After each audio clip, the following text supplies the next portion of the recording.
Balik lagi bersama kami channel mesin besar. Nah, seperti yang di judul, saya akan menunjukkan dan menjelaskan apa aja sih komponen-komponen ekskavator Hitachi ini. Bagaimana sih caranya ekskavator ini kok bisa bergerak? Apa aja sih komponen-komponennya gitu.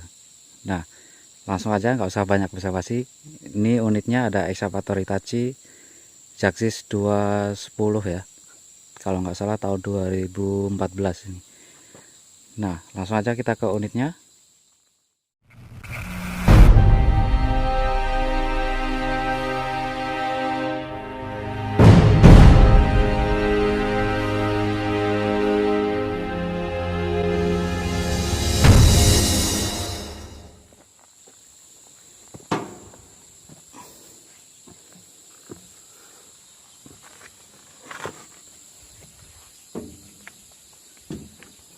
Nah, ini atasnya nih. Nah, yang paling utama adalah mesin ya. Di sini ada mesin. Ini mesinnya. Bagaimana sih ekskavator kok bisa bergerak gitu? Inilah komponen-komponen utamanya. Nah, di sini ada mesin dan di bawah sini ada hidrolik pump ya, atau pompa hidrolik. Di bawah sini ada kontrol valve. Tuh, lihat nih. Nah, di bawah sana gelap ya. Di situ ada kontrol valve. Ini motor swing. Yang di bawah situ ada center joint ya. Di sini ada tangki hidrolik. Ini tangki hidrolik nih. Nih. Di sini ada tangki solar atau tangki bahan bakar ya. Nah, itulah komponen-komponen utamanya penggeraknya dari ekskavator ini. Nah, ekskavator ini 100% menggunakan penggerak hidrolik ya. Nah, saya jelasin nih satu persatu nih. Fungsi dari komponen-komponen ini kok bisa menggerakkan ekskavator ini ya. Nah, yang pasti paling utama ini mesin ya. Ini mesin menggunakan mesin diesel 6 silinder menggunakan turbocharger. Di sini radiator ya. Itu radiator. Dan yang ini oli cooler ya, pendingin oli. Nah, mesin ini berfungsi untuk memutar pompa hidrolik ya, atau hidrolik pump. Nah, saya tunjukin gimana sih bentuknya hidrolik pump. Nah, kita buka yang ini ya.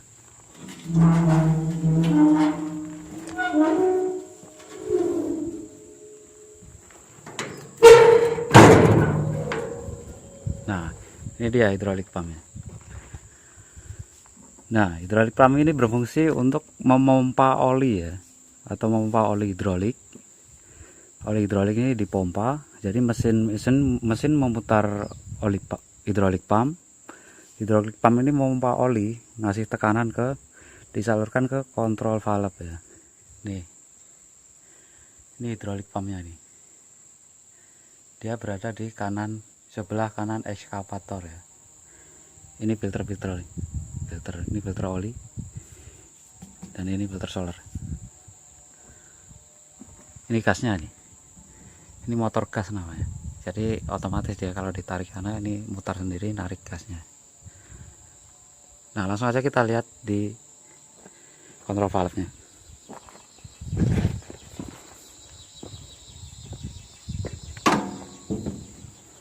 Nah, itulah kontrol valve. Tuh kalau mau lihat. Jadi oli dari hidrolik pump dipompa, disalurkan ke kontrol valve ini.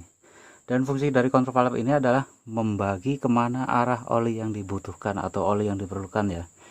Misalnya oli untuk menggerakkan tangannya atau menggerakkan kakinya atau menggerakkan swingnya, itu kontrol valve ini yang membagi. Jadi di kontrol valve ini yang mengatur kemana arah oli yang dibutuhkan. Nah, itu ya. Dan ini adalah motor swing. Motor swing ini berfungsi untuk memutar bodinya. Nah, di dalam sini ada motor ya. Dia kalau terkena tekanan oli, motor swingnya akan berputar dan mengelilingi pinggangnya ini ya. Jadi pinggang ekskavator ini ada gearnya, itu gear yang sangat besar. Jadi motor swing ini berjalan di gearnya itu mutar. Jadi kalau dia hidup ya swing bodinya ini akan berputar, bodi atasnya. Dan itu adalah center joint. Center joint ini berfungsi untuk menyalurkan oli dari kontrol valve ke tracknya ya, atau ke kakinya ya. Jadi kenapa harus menggunakan center joint? Ini kan badan ini kan berputar ya. Jadi kalau tidak menggunakan center joint, maka apa yang untuk menyalurkan ke kakinya, ke bawah itu. Jadi kakinya ini kan menggunakan hidrolik juga. Fungsinya center joint ya. Jadi kalau badannya berputar, jadi oli ini tetap masih bisa disalurkan ke kakinya. Ya itulah fungsinya center joint ya. Badan ini kan bisa berputar-putar. Jadi kalau tidak menggunakan ini atau langsung kau pakai hose, ya putus otomatis. Maka soalnya ini kan badannya bisa berputar. Jadi harus menggunakan center joint. Itulah fungsi center jointnya. Ini arahnya oli dari center joint ini. Nah kita lihat arahnya ke track.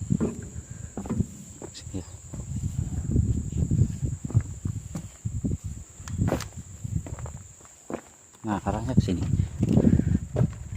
Jadi oli tadi ke bawah, ini pinggangnya ya. Oli ke bawah, disalurkan lagi pakai hose atau selang. Dia masuk ke sini.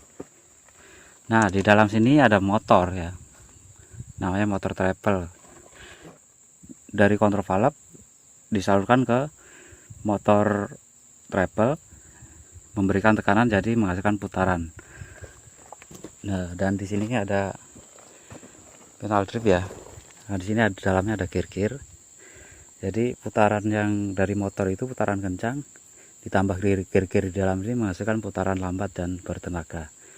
Nah itulah fungsi dari center joint tadi ya. Nah kita kembali ke kontrol valve lagi. Menggerakkan tangannya ini apa? Ini tangannya nih. Oh, tangannya nih bisa bergerak gitu. Ya kita kembali ke kontrol valve lagi. Nah dari kontrol valve dia membagi oli, menyalurkan ke ini hose nih. Nah ini hose nih. Ini hose juga sini. Nah dia disalurkan ke silinder boom ini.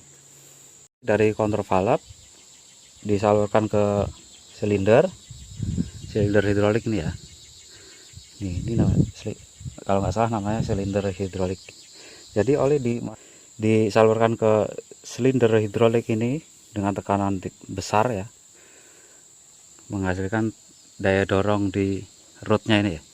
Jadi rodnya ini bisa naik turun, bisa maju mundur gitu ya. Jadi menghasilkan tekanan, jadi menghasilkan penggerak untuk bomnya ini. Sama halnya juga yang itu arm atau yang paketnya, sama dari kontrol valve disalurkan ke arm dan ke paketnya sendiri-sendiri ya. Nah, jadi yang inilah komponen-komponen utama dari ekskavator ini ya, yang bisa menggerakkan ekskavator ini apa? Itulah yang paling utama, mesin ya. Mesin memutar pompa memberi tekanan hidrolik, oli hidrolik disalurkan ke kontrol valve. Nah kontrol valve ini yang membagi kemana oli yang dibutuhkan gitu ya, ke tangannya atau ke kakinya atau ke pinggangnya untuk mutar. Nah semua dari kontrol valve ini, dari hidrolik ya.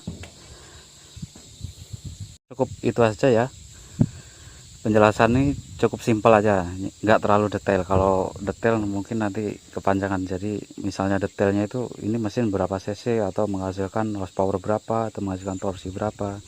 Nah itu teman-teman cari sendirilah di Google atau di mana ya. Jadi ini penjelasan simpel aja. Nah komponen-komponen dan fungsinya dari ekskavator Hitachi ini, atau semua ekskavator sama komponen-komponennya seperti ini. Nah itu aja sih komponen-komponennya.